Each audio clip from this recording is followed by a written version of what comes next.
Hello everyone, Hindi education point YouTube channel में आप सभी का स्वागत है। इस चैनल के माध्यम से आपको यूकेएसएससी तथा यूकेपीएससी से संबंधित महत्वपूर्ण अपडेट प्रदान की जाती हैं। जैसा कि आप सभी जानते हैं कि हम सभी उत्तराखंड प्रवक्ता स्क्रीनिंग परीक्षा हेतु जो है प्रयासरत थे, तैयारी कर रहे थे। 27 अप्रैल को परीक्षा प्रस्तावित थी, लेकिन आज जो ये मुख्य सचिव द्वारा, हम कह सकते हैं अपर मुख्य सचिव द्वारा जो एक सूचना यहाँ पर दी गई है या जो परिवर्तन किया गया है, इसको अभी हम पढ़ते हैं। उत्तराखंड शासन माध्यमिक शिक्षा अनुभाग के द्वारा जो ये यहाँ पर प्रकाशित किया गया, इस पर हम ध्यान देते हैं क्योंकि ये इसका बहुत बड़ा प्रभाव हमारी आगामी परीक्षा 27 अप्रैल 2025 पर पड़ने वाला है। तो पहले हम वर्ड टू वर्ड बात करते हैं, फिर इसमें हम इसके बेनिफिट और उसके नुकसान पे हम बात करेंगे। तो अपर मुख्य सचिव कार्मिक एवं सतर्कता विभाग उत्तराखंड शासन, ये आज दिनांक 18 मार्च की ही बात है। ठीक है, कृपया अवगत कराना है कि माध्यमिक शिक्षा विभाग के अंतर्गत उत्तराखंड विशेष अधीनस्थ शिक्षा प्रवक्ता संवर्ग सेवा नियमावली 2008 में निहित प्राविधानों के अंतर्गत प्रवक्ता संवर्ग के 474 रिक्त पदों को सीधी भर्ती के माध्यम से भरे जाने हेतु पत्र संख्या इतने दिनांक 13 जून 2022 द्वारा तत्काल में पत्र संख्या इतने दिनांक द्वारा अब जो है 613 पदों की भर्ती के माध्यम से 17 जनवरी 2025 613 पदों को सीधी भर्ती के माध्यम से भरे जाने हेतु संशोधित अधियाचन माननीय लोक सेवा आयोग या माध्यमिक लोक सेवा आयोग उत्तराखंड को प्रेषित किया गया है। उक्त के क्रम में माध्यमिक आयोग द्वारा या माननीय आयोग द्वारा अधियाचित 613 पदों को भरे जाने हेतु विज्ञप्ति भी प्रकाशित कर दी गई है। आयोग की वेबसाइट के अनुसार 27 अप्रैल 2025 को स्क्रीनिंग परीक्षा प्रस्तावित है। तो पहले यहाँ पर जो पैराग्राफ है समझाया गया है कि हम किस मुद्दे पर बात कर रहे हैं। हम बात करेंगे 17 जनवरी 2025 को जो सीधी भर्ती के लिए यहाँ पर विज्ञापन आए या जो भी अंतिम तिथि फॉर्म भरे गए, ठीक है, और 27 अप्रैल को विभाग के वेबसाइट पर उसका जो है स्क्रीनिंग परीक्षा प्रस्तावित है। तो उक्त के क्रम में अवगत कराना, यहाँ से हमारे लिए इंपॉर्टेंट चीज़ है कि उक्त के क्रम में अवगत कराना है कि कार्यालय ज्ञाप 18 मार्च 2025 द्वारा तत्काल प्रभाव थे। जहाँ पर से तत्काल प्रभाव लगता है ना, यानी कि उसी समय से प्रभावित होगा। वो तत्काल का मतलब होता है उसी समय से प्रभावित, यानी कि जो भी आप यहाँ पे बात करें वो उसी समय से प्रभावित हो जाएगा। 18 मार्च से वो चीज़ें इफेक्टिव हो जाएंगी। उत्तराखंड विशेष अधीनस्थ शिक्षा प्रवक्ता संवर्ग संशोधन सेवा नियमावली 2025 उसकी प्रति संलग्न है, प्रख्यापित किया गया है, जिसके द्वारा मूल नियमावली के नियम 15(3) में निम्नवत तालिकानुसार संशोधन करते हुए सीधी भर्ती हेतु पूर्व स्थापित स्क्रीनिंग परीक्षा की व्यवस्था को समाप्त करते हुए मात्र विषयवार परीक्षा आयोजित करने की व्यवस्था की गई है। देखिए, अब जो विद्यमान उपनियम है, जो अभी तक उपनियम था 18 मार्च जब तक ये नियमावली निकल रही है, इस पर हम ध्यान देते हैं। तो अभी जो नियम था वो क्या था कि आयोग विषयवार लिखित परीक्षा आयोजित कर अभ्यर्थियों की उनकी प्रवीणता क्रम में जैसा कि लिखित परीक्षा में प्रत्येक अभ्यर्थी द्वारा प्राप्त अंकों से प्रकट हो विषयवार सूची तैयार करेगा। यदि 2 या अभ्यर्थी बराबर अंक प्राप्त करेंगे तो आयोग उनके नाम सेवा के लिए सामान्य उपयुक्त के आधार पर योग्यता क्रम में रखेगा। सूची में नामों की संख्या रिक्तता की संख्या से अधिक किंतु 25% से अनधिक होगी। आयोग सूची नियुक्ति अधिकारी को अग्रसारित करेगा।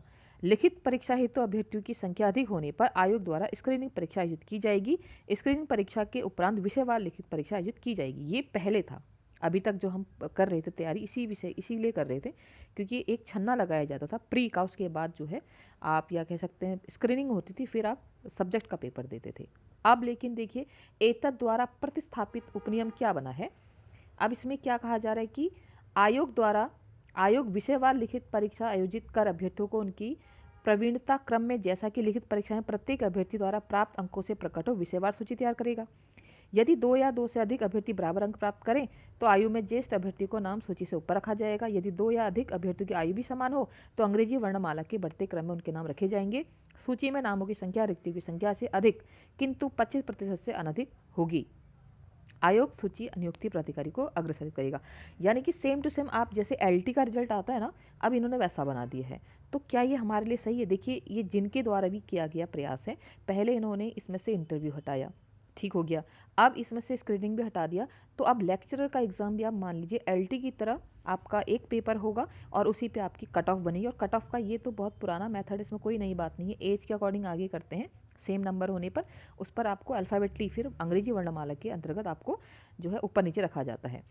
अब आगे पढ़ते हैं। अतः उपरोक्त के दृष्टिगत आपसे अनुरोध है कि कृपया मूल नियमावली में परीक्षा के आयोजन के संबंध में पूर्व उपबंधित व्यवस्था परिवर्तित हो जाने के फलस्वरूप प्रस्तावित परीक्षा यथा प्रक्रिया आयोजित कराए जाने हेतु उत्तराखंड लोक सेवा आयोग हरिद्वार को निर्देशित करने का कष्ट करें। अब ये यहाँ से ये जाएगा किसके पास, लोक सेवा आयोग के पास जाएगा कि ये चेंजेस आ गए हैं, तो जो अब परीक्षा कराई जाने वाली थी, आयोजित की गई थी, उससे संबंधित यहाँ पर इसको जो है निर्देशित किया जाएगा। अब यहाँ पर कार्यालय ज्ञाप भी निकाला गया है। ये अधिसूचना जो उत्तराखंड विशेष अधीनस्थ शिक्षा प्रवक्ता संवर्ग संशोधन सेवा नियमावली 2025, इसकी प्रतिलिपि सबको दी गई है। ये यहाँ पर इनके द्वारा यहाँ तक पहुँचाई गई है। ठीक है, अब इसमें अधिसूचना भी दिया गया है कि पहले क्या था और अब क्या था, जिसके बारे हम पढ़ चुके हैं। ठीक है, वही चीज़ है कि पहले स्क्रीनिंग होता था, देखिए आयोजित कराई जाएगी, लेकिन अब क्या है, डायरेक्ट आपका विषय की तैयारी, यहाँ पर विषय का पेपर होगा और उसी के अकॉर्डिंग जैसे एलटी का रिजल्ट आता है उसी प्रकार से आपको। और एक चीज़ और इसमें देखिए, ड्राइंग वाले जो पद हैं, है ना, प्रवक्ता कला जो सामान्य शाखा के पद थे, अब उसमें देखो पहले क्या था कि किसी विश्वविद्यालय से रेखांकन और चित्रकला और इस पर जो है स्नातकोत्तर की उपाधि होती थी, बीएड कंपलसरी नहीं था।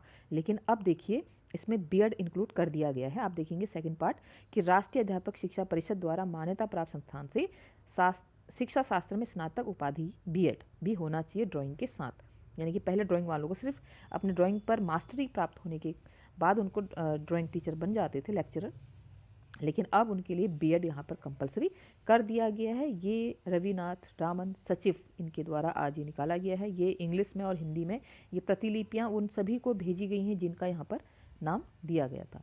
ठीक है, तो अब हम बात करते हैं बेनिफिट या नुकसान। देखिए इतने हायर पोस्ट थी, अभी हम कल इस पर डिस्कस कर रहे थे कि किसी शिक्षक को उसकी नियुक्ति से संबंधित क्या क्या परीक्षा उसको मापनी चाहिए। तो थोड़ा बहुत विषय के साथ देखो, विषय की तैयारी हर कोई करता है, विषय के बारे में पढ़ता भी आ रहा है, लेकिन जिस प्रकार से अब देखना ये है, क्या यहाँ पर केवल विषय लिखा है। अगर हम बात करें यहाँ पर क्या लिखा है कि प्रत्येक अभ्यर्थी द्वारा प्राप्त अंकों से प्रकट हो विषयवार सूची तैयार करेगा, और यहाँ पर यह भी लिखा है कि अब केवल विषयवार परीक्षा होगी। तो सोचने वाली बात है, क्या उसमें ये टीचिंग एप्टीट्यूड को ऐड किया जाएगा जैसे एलटी में टीचिंग एप्टीट्यूड है या नहीं, या टोटल सब्जेक्ट, क्या एक शिक्षक का चाइल्ड साइकोलॉजी या हम कहें बाल मनोविज्ञान का ज्ञान होना आवश्यक नहीं है, क्या वो शिक्षा संबंधित अधिकारों या उनके कर्तव्यों या उससे संबंधित जानकारियों को उसके पास नॉलेज होना आवश्यक नहीं है, या इसमें इंक्लूड किया जाएगा, या विभाग द्वारा आयोग द्वारा जो है विषयवार जो हम बात कर रहे हैं कि यहाँ पर उसको हटा दीजिए। यहाँ पर साफ लिखा ना कि स्क्रीनिंग परीक्षा की व्यवस्था को समाप्त करते हुए विषयवार परीक्षा आयोजित करने की व्यवस्था की गई है। तो इस विषयवार में क्या पूरा का पूरा जो सिलेबस हमें पहले इसमें विभाग आयोग द्वारा दिया गया है, विषय क्या सेम टू सेम वही विषयवार सिलेबस होगा, या उसमें टीचिंग एप्टीट्यूड या ऐसा रीजनिंग को जोड़ा जाएगा, ये सोचने वाली बात है। लेकिन अगर जैसे साफ साफ इसमें विषयवार लिखा है, अगर इस प्रकार विषयवार परीक्षा होती है तो वो कितना छात्र हित में होगी। और सबसे बड़ी बात, परीक्षा से 1 महीना पहले इस प्रकार से बताना, और जब ये बातें इतना चल रही थी, आप सोचिए ना, हम लोग तो यूट्यूब से पढ़ रहे थे, हम लोग बुक से पढ़े थे, बहुत सारे लोग ऐसे हैं जिन्होंने कोचिंग सेंटर में जो है फीस जमा कर कर वहाँ पर अपनी प्रिपरेशन कर रहे थे, क्योंकि सबको ये डर था कि जब आपका आपका स्क्रीनिंग ही क्वालिफाई नहीं होगा तो आप सब्जेक्ट की तैयारी कैसे करेंगे। तो अभी तक का जो उनका टाइम वेस्ट किस में हुआ है, उन जो है 150 नंबर का स्क्रीनिंग की तैयारी में गया है जिन्होंने अपना सब्जेक्ट नहीं देखा है ना, जो उत्तराखंड पढ़ रहा था, सामान्य अध्ययन पढ़ रहा था। आप समझ रहे 1 महीने पहले तक तो उस बच्चे का जो है कोर्स कंप्लीट हो चुका है, वो रिवीजन या प्रैक्टिस सेट कर रहा होगा। मैं खुद प्रैक्टिस सेट करवा रही थी यहाँ पर। उत्तराखंड हमने उतनी सारी पढ़ी, उतना डिटेल में पढ़ी, हिंदी भी हम पढ़ रहे थे, साथ साथ में हम सामान्य अध्ययन की तैयारी यहाँ से कर रहे थे। लेकिन इस प्रकार से उत्तराखंड के अंदर हर छोटे बड़े विभागों में इस प्रकार की जो व्यवस्था हो रही है, ये हमेशा चलती रहेगी या इसमें कोई सुधार आएगा ये तो ईश्वर जाने। लेकिन ये बहुत बड़ा दुर्भाग्य है कि बच्चे पैसे भी खर्च कर रहे हैं, अपना समय भी खर्च कर रहे हैं, सबसे बड़ी बात उनकी तैयारी में अब परिवर्तन आ जाएगा। क्या ये विषयवार परीक्षा जो होनी है इसको विभाग कब कराएगा, क्या उसी तिथि में करवाएगा, ये अभी विभाग के पास जाएगा, आयोग के पास जाएगा। अब आयोग की जो है प्रतिक्रिया हमको देखनी होगी। आयोग के साथ आप जो है यूकेपीएससी की वेबसाइट पे आप जुड़े रहें, देखे रहें। मुझे जैसे ही कुछ चीज़ें पता चलती मैं आप तक जरूर पहुंचाऊंगी। आप साइड बाय साइड क्या, अब आपको मुख्य रूप से अब तो क्लियर हो चुका है कल शायद विभाग उसमें भी आ जाए आपका, ठीक है, आयोग की वेबसाइट पर भी आ जाए। अभी वहाँ यहाँ से वो आयोग को भेजा जा रहा है। तो अब आप अपने सब्जेक्ट की तैयारी कीजिए, बहुत अच्छे से कीजिए, और मुख्य रूप से हिंदी विषय पर मैं यहाँ पर तैयारी करवाऊँगी। उससे संबंधित जानकारी मैं आपको कल शेयर करूँगी। आज मेरा जो है उद्देश्य यही था कि आप लोग समझें कि यहाँ से एक तो कला में बीएड ऐड कर दिया है, दूसरा विषयवार परीक्षा होगी, और आप बिल्कुल एलटी की तरह इसको मान के चलिए, जिस प्रकार एलटी में, लेकिन एलटी में कम से कम 30 नंबर का टीचिंग एप्टीट्यूड होता है, ठीक है। इस बार तो 50 का था, उसमें बहुत सारी चीज़ें ऐड थी।